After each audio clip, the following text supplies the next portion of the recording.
कर सकते हैं जो अपने डर को पीछे छोड़ देते हैं। ऐसे ही निडर बच्चे आज हमारे बीच मौजूद हैं जिन्होंने नीट में 600 प्लस स्कोर किया है और अपने सपने को साकार किया है। हमारे बीच हैं शुभ शर्मा, अनन्या गुप्ता और सुब्रत जायसवाल। पहले तो बहुत बहुत बधाई, आपका नीट रिजल्ट बहुत ही अच्छा रहा है। Thank you ma'am. तो जब आपने रिजल्ट चेक किया और स्कोर देखा तो आपका कैसा रिएक्शन था और आपकी फैमिली मेंबर्स का कैसा रिएक्शन था, वो हमारी ऑडियंस को बताइए। बहुत अच्छा फील हुआ था और हम लोग पता था कि ना मार्क्स बहुत अच्छे आने वाले हैं। पहले से हम लोग कैलकुलेट करके रखे 600 प्लस है, लेकिन जो रिजल्ट आया वो बहुत ज़्यादा सेटिस्फाइंग था। मेरे को मेरे पसंद का कॉलेज मिल गया और फैमिली मेम्बर्स बहुत खुश रहे थे कि ना एक घर में से पहला बच्चा गया जो ड्रॉप लेके एक बार में अटेम्प्ट में निकाल लिया। मेरे भी घर में सारे लोग बहुत ज़्यादा खुश थे। मेरे दादाजी तो इतने मतलब इमोशनल हो गए रिजल्ट को देख के कि हमारे फैमिली में कोई पहली ऐसी एक बच्ची गई है जो डॉक्टर बनने जा रही है। और पापा भी बहुत ज़्यादा खुश थे। मुझे खुद में अच्छा लगा कि मैंने जो सोचा था कि 650 प्लस लाने हैं, 650 प्लस आए भी। हालांकि रैंक को देख के थोड़ा डिमोटिवेट हो गई थी मैं कि पता नहीं कौन सा कॉलेज मिलेगा, लेकिन अल्टीमेट गोल यही था कि एक गवर्नमेंट मेडिकल कॉलेज हमको चाहिए था। बहुत सारे बच्चों का यही सपना होता है कि हम एक अच्छे गवर्नमेंट कॉलेज में जाएं, वहाँ पढ़ें। तो मेरे लिए तो एक्सपीरियंस बहुत अच्छा था मेरा रिजल्ट का। नीट रिजल्ट के टाइम पे क्योंकि पहला टारगेट तो यही था कि कोई बहुत अच्छा कॉलेज सिक्योर करना है। तो जैसे हमने स्कोर कार्ड देखा और उसमें जो 600 प्लस का मार्क था, मतलब अंदर से एक सेटिस्फेक्शन या कहूँ रिलीफ आया कि फाइनली चलो इस ईयर तो हो गया। उस टाइम पेरेंट्स नहीं थे आसपास, तो मैंने कॉल करके बताया और जैसे ही फिर घर में पता चला, बैक टू बैक कॉल्स आना, कभी रिलेटिव्स आ रहे, फिर संदीप सर का कॉल आ रहा कि हाँ कैसा गया तुम्हारा एग्जाम, स्कोर कार्ड क्या रहा। सो ओवरऑल एक बहुत ही ओवरवेलमिंग एक्सपीरियंस था। ओके, जब भी आप अच्छा रिजल्ट लाते हो तो it's always we not I. We के पीछे बहुत लोगों का सपोर्ट रहता है, तो आपके लिए उन लोगों का कौन कौन ऐसे लोग होते हैं जिन्होंने आपको सपोर्ट किया थ्रू आउट द जर्नी, उसके बारे में बताइए। सबसे पहले संदीप सर, उन्होंने शुरू में बोला था ड्रॉप लेते वक्त कि ना कंसिस्टेंसी मेंटेन करके रखनी, क्योंकि मैं 12th में भी यहीं था और ड्रॉप ईयर में भी था। तो उन्होंने देखा हुआ था मेरा 12th ईयर, तो मैं उसमें थोड़ा डिसकंटिन्यू कर दिया था आना। तो उन्होंने बताया था कि कंसिस्टेंसी बना के रखना, फोकस रखना और हार मत मानना, क्योंकि पहले अटेम्प्ट में भी मेरे बहुत अच्छे मार्क्स थे। तो सेकेंड टाइम जब दिया ड्रॉप ईयर के बाद, तो वो बहुत मोर देन इनफ था। और सारे जो टीचर्स थे, जो बायो है और केमिस्ट्री है, उसमें भी बहुत सपोर्ट मिला। हम लोग क्लास में इन्वॉल्व रखते थे टीचर्स कि ना अगली बार इससे और अच्छा अटेम्प्ट होना चाहिए। Ma'am to be honest, education जो है वो एक टू वे कम्युनिकेशन है। तो कई कोचिंग जो ऐसे रहते हैं वो इसको फुलफिल नहीं कर पाते, लेकिन आचार्य इंस्टीट्यूट एक ऐसा इंस्टीट्यूट थे जिसमें टू वे कम्युनिकेशन को बहुत अच्छे से अप्रिसिएट किया गया था। लाइक संदीप सर, सबसे पहले तो मैं उन्हीं को बोलना चाहूँगी। और संदीप सर का ये था कि जब भी कोई क्वेश्चन पे डाउट है तो वो रिपीटेडली हमको बोलते थे कि आओ पूछो, अलग अलग फैकल्टीज़ है उनसे डाउट पूछते रहो, ताकि आप उनसे कांटेक्ट में रहोगे। तो जो भी लाइक थोड़े में हम डिमोटिवेटेड हो जाते थे, क्वेश्चन सॉल्व नहीं होते थे, थोड़े से में भी डर जाते थे, तो वो पैनिक जो रहता था वो बीच में नहीं आ पाता था, क्योंकि हम ऑलवेज टीचर से कनेक्टेड रहते थे। तो एक कम्युनिकेशन बीच में बना रहता था। और दूसरे मैं वो बोलना चाहूँगी अपने पेरेंट्स, क्योंकि मैं तो घर में रह के पढ़ती थी और अप एंड डाउन ही चलता था मेरा तो बिलासपुर और रतनपुर से।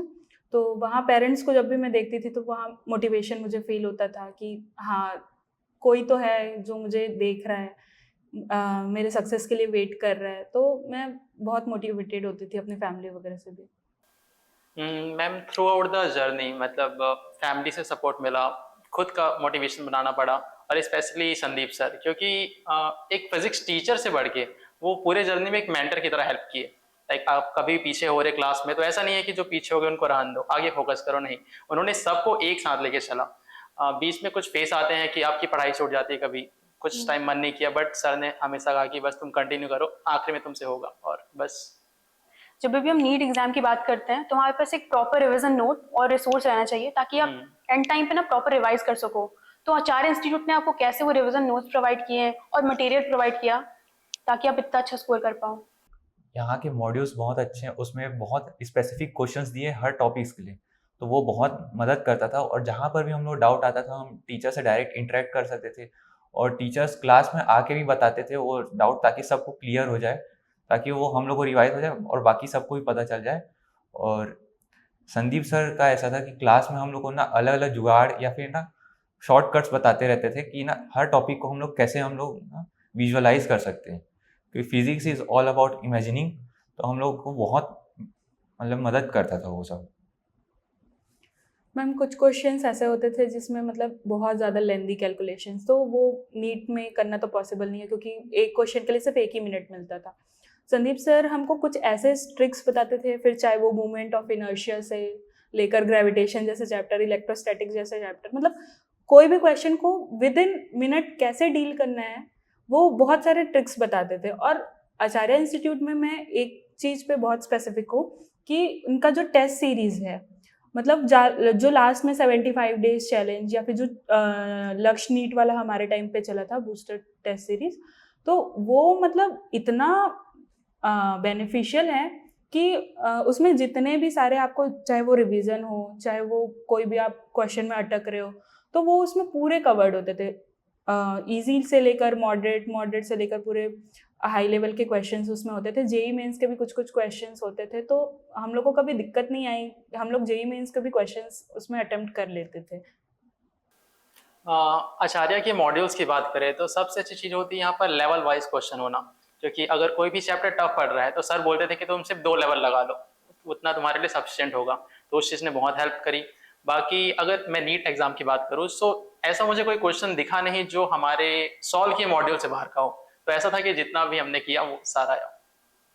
जब भी हम नीट की प्रिपरेशन कर रहे होते हैं तो बहुत प्रेशर फील होता है कि अब इसको कैसे भी एग्जाम को निकालना है, फैमिली का भी बहुत प्रेशर रहता है ना। तो उस प्रेशर से आपने कैसे डील किया? कुछ ऐसी हॉबीज परस्यू की होंगी आपने, उसके बारे में बताइए।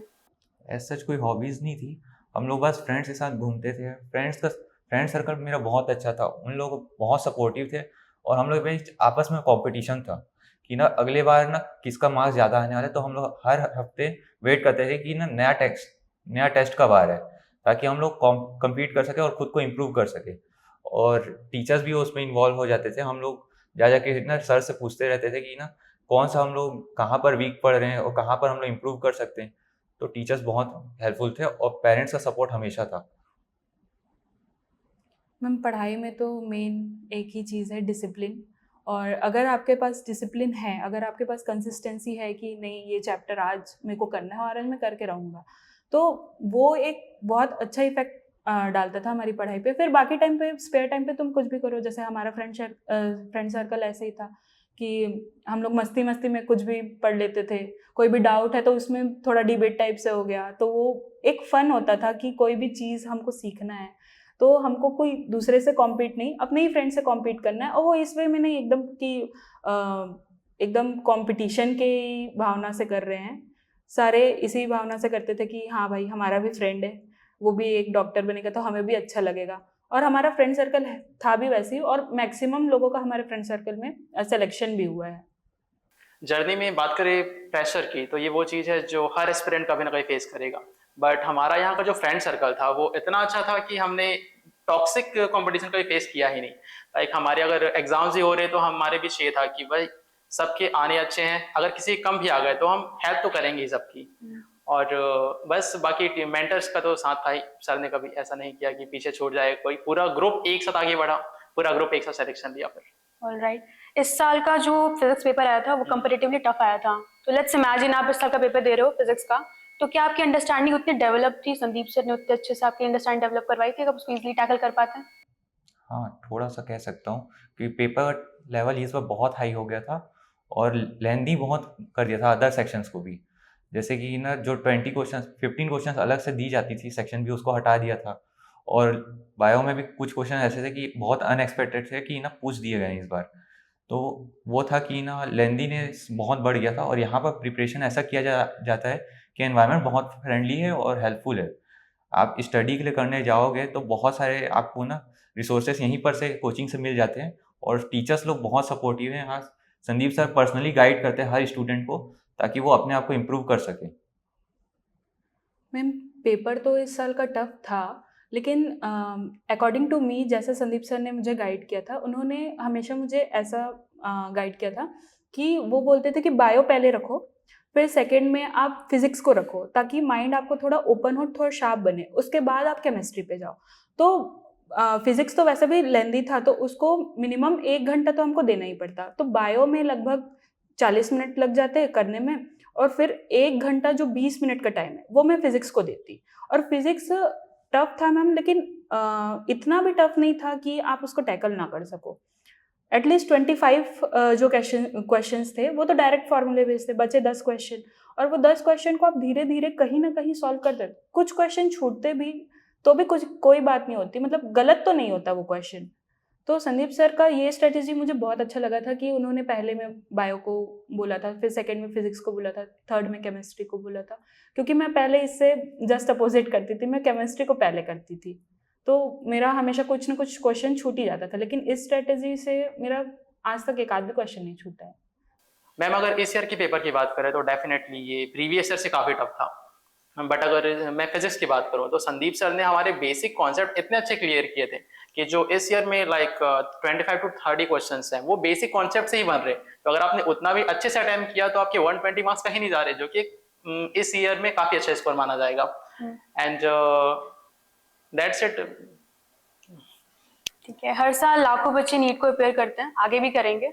तो कुछ ऐसी एडवाइस, कुछ ऐसे टिप्स जो आप उनको देना चाहेंगे ताकि वो अच्छा स्कोर कर पाए? कभी हार नहीं मानना है, कंसिस्टेंट रहना है, और अपना फ्रेंड सर्कल बहुत अच्छा रखना है, और टीचर्स के साथ ज़्यादा इन्वॉल्व होना है, ताकि ना ये जो नेगेटिव थॉट्स आते हैं वो सब हम लोग से दूर रहें। मैम बच्चों को सबसे ज़्यादा जब सबसे ज़्यादा डिफ़िकल्ट लगता है फिज़िक्स, और फिज़िक्स को टैकल करने का एक ही चीज़ है कि रोज़ उसको रनिंग पैटर्न पे लेके आओ। रोज़ फॉर्मूलेज रिवाइज करो, रोज़ सॉल्व करो। बायोलॉजी भी सेम पैटर्न है, टीचर्स से कनेक्टेड रहो और अपने माइंड को शांत रखो। बाकी तो सारे नीट एस्पिरेंट्स के लिए मेरा यही है कि अच्छे से पढ़ो, अच्छे से कंसिस्टेंट रहो, और अच्छे से अच्छा जाएगा यार एग्ज़ाम, इतना भी क्यों टेंशन ले रहे हो, है ना? अगर किसी भी कंपटीशन एग्जाम की बात करें so simply consistency is the key. अगर आप कंसिस्टेंट है तो लाइक आपने आधा एग्जाम पहले ही क्रैक कर लिया है। बट अगर बाकी फैक्टर देखें तो सेल्फ डाउट इससे प्लीज़ दूर रहो, ये तुम्हारा पूरा प्रिपरेशन खत्म कर देगा। देन अपने मेंटर्स से जुड़े रहो, क्योंकि तुम्हारा ये फर्स्ट टाइम है ये प्रिपरेशन, बट जो तुम्हारे मेंटर्स हैं उन्होंने बहुत सारे बैचेस ऐसे और निकाले हैं।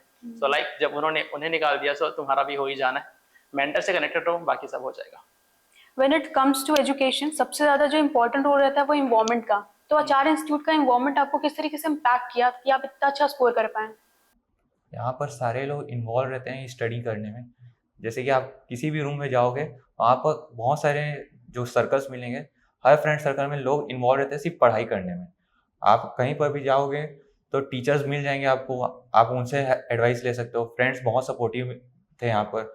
और संदीप सर का जो स्पेशल रोल था कि ना हर किसी को स्पेशल गाइडेंस दिए हैं, तो किसी को छोड़े नहीं है वो आखिरी तक। और हम लोग साथ आखिरी मतलब लास्ट डे तक था उनका, और उसके बाद भी हम लोग गाइड करते हुए आ रहे हैं अभी। मैम स्टडी का इन्वायरमेंट तो यहाँ बहुत अच्छा था। हर क्लासेस में मतलब एक क्लासेस फ्री ही रहती थी, जहाँ पर कोई भी बच्चा जाके आराम से वहाँ पढ़ सकता था। शांति पूरी मेंटेन रहती थी, एकदम पीसफुल इन्वायरमेंट रहता था।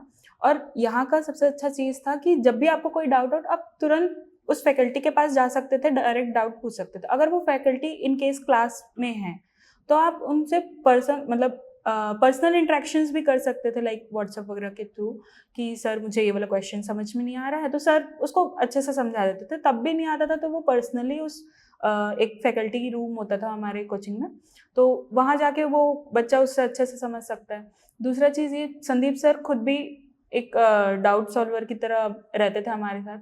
कोई भी क्वेश्चन में तकलीफ होती थी, डाउट सॉल्व करते थे। कोई पर्टिकुलर फार्मूला हमको उस क्वेश्चन में अप्लाई नहीं करने आ रहा है तो वो भी बताते थे सर। और बाकी तो बहुत अच्छा था, फैकल्टीज बहुत हेल्प करते थे। मैम आचार्य के इन्वायरमेंट की बात करें तो यहाँ सबसे अच्छी चीज़ मिलती है डेडिकेटेड फैकल्टीज़। मतलब मुझे कभी भी ऐसा फील नहीं हुआ कि मुझे डाउट आया और कोई टीचर्स नहीं मिल रहे। अगर मुझे जिनसे पूछना था वो नहीं है तो कोई ना कोई स्पेयर टीचर वहाँ मुझे मिल जाते थे। बाकी सेकेंड फैक्टर था एक हेल्दी कॉम्पिटिशन, जो कि बहुत इंपॉर्टेंट होता है अपने किसी भी प्रिपरेशन के लिए। मेरे ग्रुप में 5 से 6 लोग थे और जितना भी हमने पढ़ा साथ ही पढ़ा, सबका सिलेक्शन एक साथ हुआ। इसके साथ संदीप सर ने एक्चुअली बहुत इंपॉर्टेंट रोल प्ले किया। सर की सबसे अच्छी बात थी उनकी कनेक्टिविटी। उन्होंने शुरू से पकड़ा और आखिरी तक ले गया। एक एग्जाम के 1 महीना पहले फेस ये आता है कि आप बहुत डिप्रेस हो जाते हैं कि हमने इतना पढ़ा, मार्क्स नहीं आ रहे। मेरे पूरे ग्रुप के मार्क्स अराउंड 400 to 500 जा रहे थे उस टाइम, जो कि एक्चुअली काफ़ी कम है नीट को देखते हुए। बट सर ने कहा तुमने पूरे साल पढ़ा है, तुम इस चीज़ की चिंता मत करो, बस आते रहो, तुम मुझसे जुड़े रहो और दैट्स इट। अगर एक लास्ट मैसेज जो आपको हमारी ऑडियंस को देना होगा तो वो क्या होगा? यही कि कंसिस्टेंट रहे, हमेशा पढ़ते रहे, अच्छे से पढ़ें और टीचर से हमेशा कनेक्टेड रहा करो और गाइडेंस प्रॉपर मिलते रहेगी तो all will be better. Okay, so like मैं 2-3 चीज़ें बोलना चाहूँगा। पहला, सेल्फ डाउट से दूर रहो, अपने टीचर से कनेक्टेड रहो, और मिस्टेक्स अगर तुम कर रहे हो वो अच्छी बात है, जब तक मिस्टेक्स नहीं करोगे सीखोगे नहीं। बट जो मिस्टेक्स हो रहे प्लीज़ उसे रिपीट मत करो, क्योंकि ये वेस्ट ऑफ टाइम हो जाएगा फिर। सो लाइक जस्ट एनालाइज करो, उसे एक्ट करो एंड देन अचीव करो। इतना कहना चाहूँगा कि अपने जो गोल देखा है उसके लिए फोकस रहो, उसके लिए हार कभी मानना नहीं है। Consistency is the key to success and study makes is more easier. तो स्टडी करते रहना, हारना नहीं है बस। आप जिस भी कोचिंग इंस्टीट्यूट से पढ़ रहे हैं, नो मैटर कि कौन सा कोचिंग इंस्टीट्यूट है, आप फ्रेंड सर्कल प्लीज़ अच्छा बनाइए, क्योंकि एक टॉक्सिक एनवायरनमेंट बहुत ज़्यादा इम्पैक्ट डालता है आपकी पढ़ाई पे। एक हेल्दी कंपटीशन रखना और एक टॉक्सिक कंपटीशन रखना, दोनों में बहुत फ़र्क है। टॉक्सिसिटी में आप हमेशा डिमोटिवेटेड रहोगे अगर आपका सामने वाले से कम मार्क्स आता है तो, लेकिन हेल्दी कंपटीशन में आपका फ्रेंड ही होगा जो आपको बताएगा कि हाँ, इस क्वेश्चन को कैसे अप्रोच करना है, कैसे डील करना है, कैसे उसको कम समय में सॉल्व करना है। तो एक फ्रेंड सर्कल बहुत अच्छा रखो और दूसरा गाइडेंस लेते रहो टीचर से, कनेक्टेड रहो टीचर से और शांत मन से पढ़ाई करते रहो कंसिस्टेंसी वे में। Thank you. अब जो नीट एग्जाम का पैटर्न है उसमें काफ़ी चेंजेस देखने को मिल रहे हैं, कहाँ जा रहे हैं, उसकी डिफिकल्टी और बढ़ रही है, तो उसके बारे में आपका क्या व्यू पॉइंट है? इस बार का डेफिनेटली पेपर बहुत टफ आया था और हो सकता है इन फ्यूचर की और टफ होते जाए, क्योंकि सिलेबस को डाउन किया जा रहा है जो एज़ कम्पेयर हमारे टाइम पे था।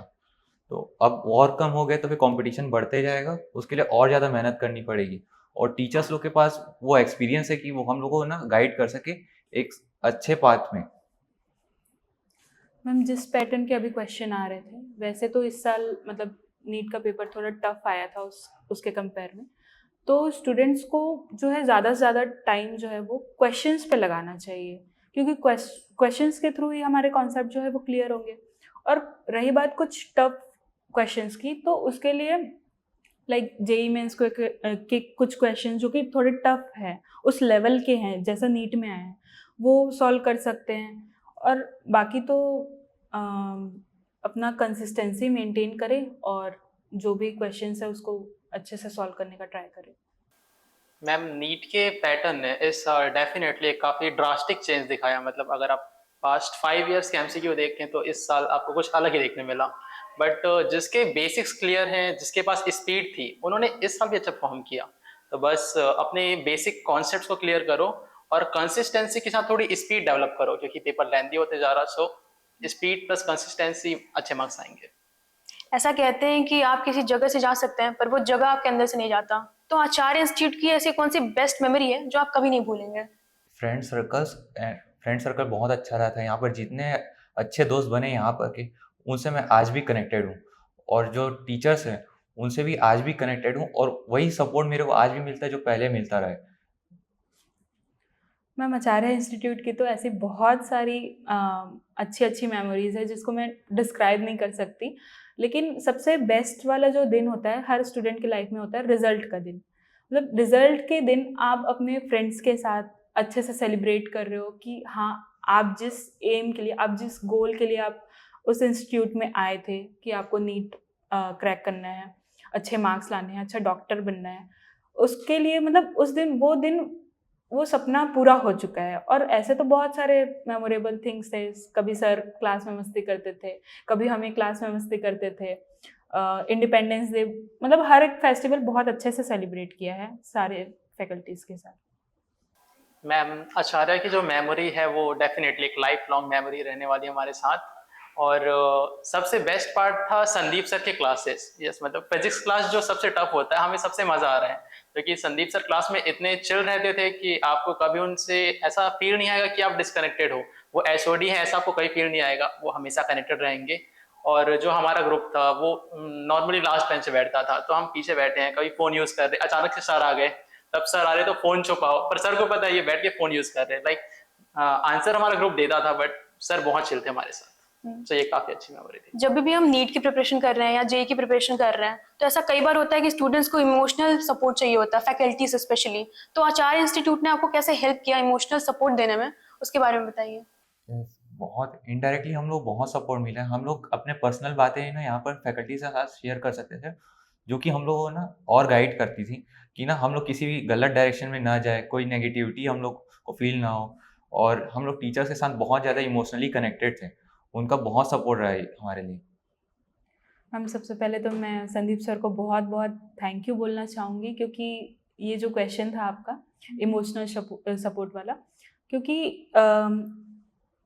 एक स्टेज था मेरी लाइफ में जिसमें मेरी जो थोड़ी तबीयत थी वो बहुत ज़्यादा ख़राब हो गई थी, और अप्रॉक्सीमेटली मैं 1 मंथ तक मैं कोचिंग नहीं आ पाई थी। तो वहाँ पर मैं संदीप सर से ऑलवेज कनेक्टेड रहती थी, और उन्होंने तो मेरे लिए मुझे इतना सपोर्ट किया था कि ऑनलाइन क्लासेस तक अरेंज करवा दिए थे मेरे लिए।